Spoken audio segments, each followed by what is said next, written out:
Forget gurus. Forget anyone claiming to be an online business expert without going through the challenges of entrepreneurship themselves. The Real Money, Real Business podcast is here to prove the best insights in online business comes from your fellow online business builders. We dig into stories of entrepreneurs selling their business on the Empire Flippers marketplace so that you can learn how they made their business profitable, how they overcame obstacles, and what lessons they learned in their online journey. If you want to take your business and your knowledge to the next level, you've come to the right podcast. Let's get started. Hey everyone, Brandon here with another great business to discuss on this episode of the Real Money, Real Business podcast. Today's guest is Virginia, and she's selling her display advertising and Amazon Associates business on the Empire Flippers marketplace. So welcome to the show, Virginia, and how are you doing today? I'm doing really well, and it's nice to be talking to you, Brandon.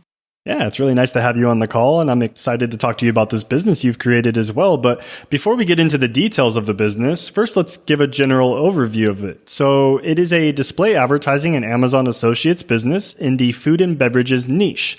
It was created in October 2012, and the average monthly revenue for the business is $6,655 and makes an average of $5,780 per month in net profit.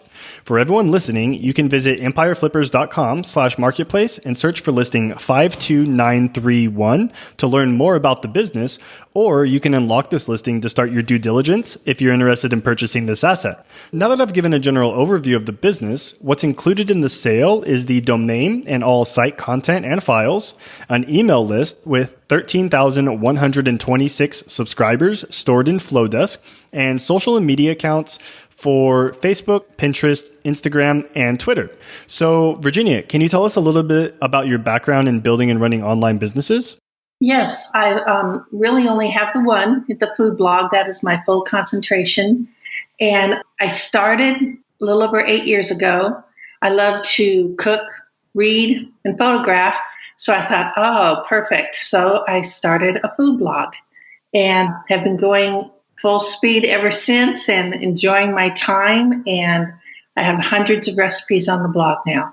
Wow, yeah, that's amazing that you've taken a hobby or maybe even a passion project and turned it into a profitable business. And that's always great to hear, that background story and how you got into online business. So that's really awesome. Now, how would you say this business primarily makes money then? Is most of it coming through the display advertising, or is Amazon Associates kind of steering the revenue boat for this business? No, the main income is through advertising on the blog. I didn't concentrate on that for a long time. Of course, 8 years ago, it was a completely different atmosphere on the internet and making money on food blogs, but it has grown amazingly. And as the money has grown for my blog, but it is definitely all coming from ads. Okay, that makes total sense. And which ad network are you currently using on the website at this time? I'm using Mediavine. Yeah, they're wide open and they're very helpful. Yeah, absolutely. A really great ad network as well. And it's nice to see that you've established a great connection with them as well, too. Now, if the business is doing so great at this time, Virginia, why is it that you've decided you'd like to sell it? Well, I'm kind of love it too much, but I am actually turning 70 years old in like 5 days. So I think it's time for me to retire. Okay. Well, congratulations on your upcoming birthday as well. And it's really great to see that, you've taken this passion project to, it's maybe not its full potential, but, it's something that you would like to move on from and enjoy your early retirement, I should say. So that's really great. Now, was there anything that you learned while growing this business that you might consider utilizing in maybe current or maybe future projects down the road? Well, definitely not doing a blog again because it takes such a long time to build and to get all of your followers. Even as much as I love it, I'm going to pass that on. But I've learned a lot about, at the moment, I'm really hot on Pinterest and building it. And I see that a lot of people struggle with that. So if anything, I would just be a virtual assistant for people to help them with their Pinterest. Yeah, it's really great that you found that marketing channel to really capitalize on and take advantage of. And it's a really great platform as well to gain some very interested traffic as well to your specific niche. So that's really awesome. Now, was there anything that you tried with this business and it just didn't give you the ROI that you were expecting? Not yet. Everything I've done has worked really well. I wanted to do more ebooks and have those for sale just on a sales page on the blog, small, simple ebooks. I have a couple right now done, but my page isn't set up. And I will definitely give those to the buyer. And then after a few ebooks, then you do bundle and you can make money off of that. So that was going to be my next step to help improve the blog. Okay.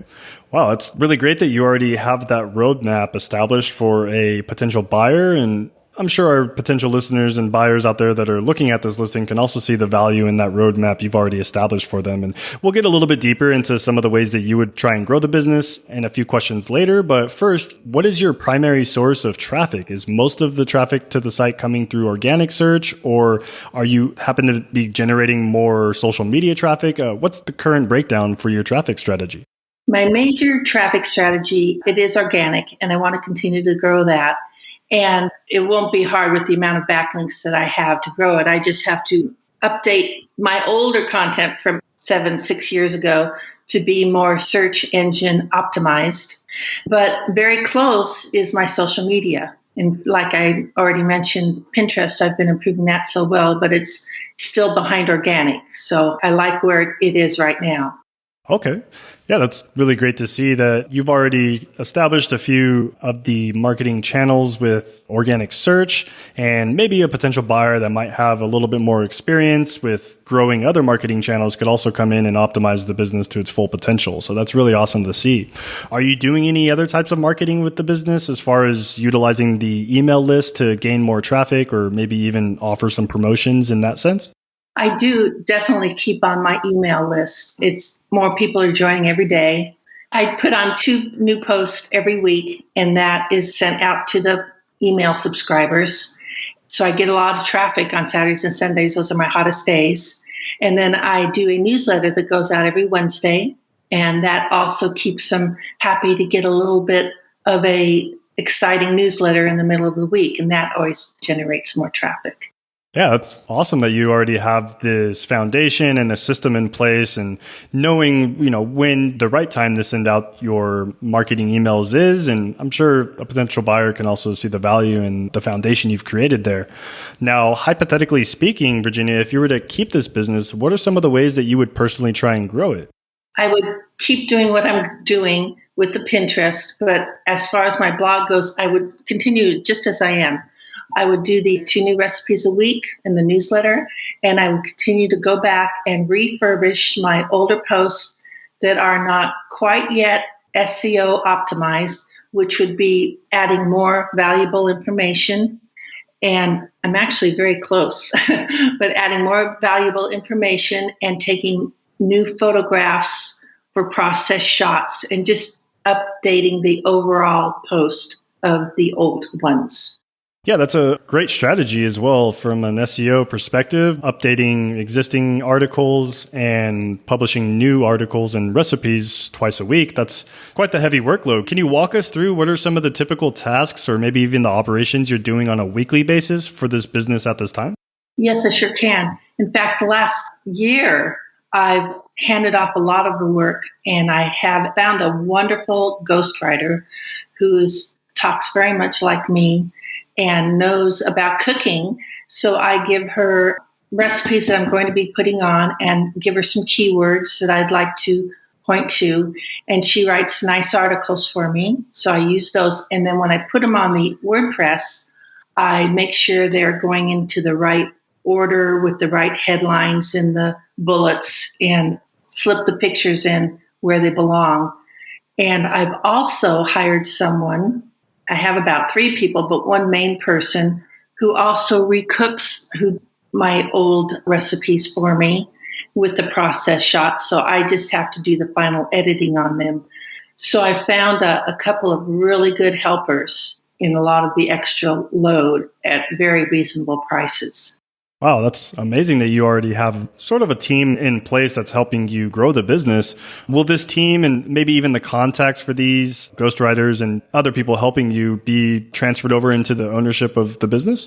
Yes, definitely. It's their jobs to do what they're doing. So they would definitely want to move on with the new person. Okay, perfect. That's always great to hear. Now, do you feel that there's a particular skill set that a buyer should have prior to acquiring this business? Or is most of the workload and the operations something that maybe even someone with not quite the background as you could come in and still learn how to optimize, maybe even during the transition period? Well, I could definitely give any hints if they need to know anything, if they haven't already had a blog themselves. But they need to know, they would have to learn the layouts that WordPress has set up. It is a layout. And like you pop in the words in paragraphs, they call them blocks now. And you put your blocks in certain order. And when you look at it, when it goes live or to preview it, it's this pretty page. And so that's just something they would need to learn how that rolls along, but it's really simple. And I don't do a lot of work for the blog. I have my page that things go on, and I share other recipes with other bloggers, and they share mine on their page. So we're always growing each other's pages that way. The food bloggers are very giving, and it's a wonderful area to be in. But I do a lot of, which they don't need to do this, but I do a lot of reading in all the different groups. I'm in private blogger groups, and it helps me keep up with what's changing in Google updates, and like how Google likes you to keep your speed up for the user experience.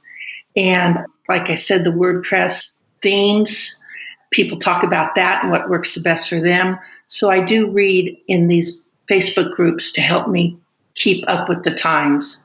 Yeah, that's another great strategy to kind of see what your audience is kind of talking about, discussing, and what current trends are going on within this niche. So it's always great to hear that you've taken that approach. Now, what do you feel are some of the potential risks associated with this business that a buyer should be aware of? They have to do the work. They have to keep it going, because even though it could live on its own with the recipes that are already number one, number two, number three in search engine optimization on Google. Like if you type in a certain name, often I will come up first on the list, but they need to add more information, more recipes. We're keeping Google happy. They see that we're active and we're not just being lazy. And sometimes you can update an older post if you want to take a little bit of an easier approach that week and not do 2 brand new posts. So that would be a major thing, is just to keep at it. It's a job, enjoyable. You just do have to keep at it. Yeah, very good mention. It's something, especially within, any content business in general, is keeping your audience engaged with new content, or at least with some type of content promotion, is always a very good idea. Now, are you willing to commit to a non-compete, meaning for the next 2 years, you'll stay out of this specific niche moving forward? Yes, I definitely will. Perfect. And then how much support are you willing to offer potential buyers? Are you going with the typical 30 days of email and Skype support, or did you have something in addition that you would like to add on to that? Definitely the 30 days. I'm open to working with them whenever they need. And then, of course, if there's some little questions afterwards, I would for sure answer their questions and help them out. That's really great to hear. I'm sure our potential buyers out there that are doing their due diligence on this business can also see the value in that support you're willing to offer them through the deal. So that's really great. Now, are you open to negotiating something like an earnout, where you'll receive a large portion of the sales price up front and then smaller payments closing out the deal, say over the course of a few months after that?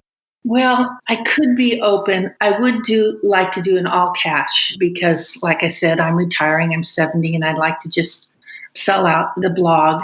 But it depends on what's being offered. I can listen. I can hear what they're saying and see how we handle things.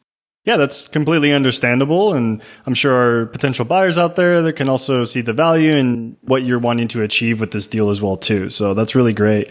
Now, just a few sideline questions for you, Virginia. So what advice would you give to our listeners that you wish you knew when you first started this recipe blog? Search engine optimization is the most important thing. I don't even think that existed 8 years ago or even 5 years ago, but it's definitely come into the forefront to make sure that you have good placement when people are searching for your recipes on Google. So you want to, make sure you do what Google wants. I hate to say that they're so powerful, but they are. And It's not hard things. It's just that you want to do headlines, headings that they like, ingredients and instructions, and have your speed fast so that the user doesn't have to sit there and tap their fingers while they're waiting for your page to load. So there's just little things that you can do, which I've already implemented, but I can tell you about, to make sure that you are search engine optimized, that I wasn't in years past. Yeah, really solid advice. It's something that you do definitely need to stay on top of, and always making sure that the user experience is enjoyable at the end of the day will build your brand in a positive way. So that's always great. Now, was there any software or maybe tools that helped you manage this business? I do use a lot of tools that do help me. Probably the only actual software is one that I do little quick videos. Slideshow videos with animation. So that's a software program that I use. And then other products that help me would be, I do use Facebook for the scheduling. And I actually am having my niece do scheduling for me right now to help, and I pay her. So she gets a little extra money. So you can hire someone else to do your scheduling or do it yourself. It's not hard to do. And Instagram can be scheduled ahead, but I use their own businesses to do the scheduling. Sometimes you can schedule a third-party scheduler and they can break. So I like to stick with the originals, Facebook and Instagram. And then there is a background program that's already listed in WordPress that helps me making sure that I am laying out my posts correctly. For instance, if I've used the keyword too many times, it tells me, because you don't want to do keyword stuffing. So that's helpful, and little things like that.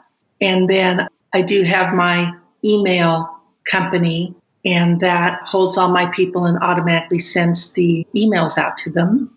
I use Ahrefs to watch my traffic growth and to see from year to year how the blog fluctuates. And summertime's the slowest, and even though it's still good income, it's the slowest throughout the year, May, June, July, probably.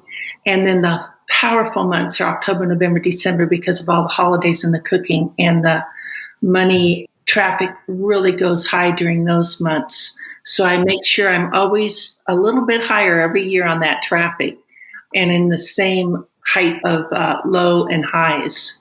Yeah, it's a really great mention and resources that you're utilizing. And I'm sure our listeners can also see the value and, maybe even some insight into what's helped you grow the business to the level it has reached.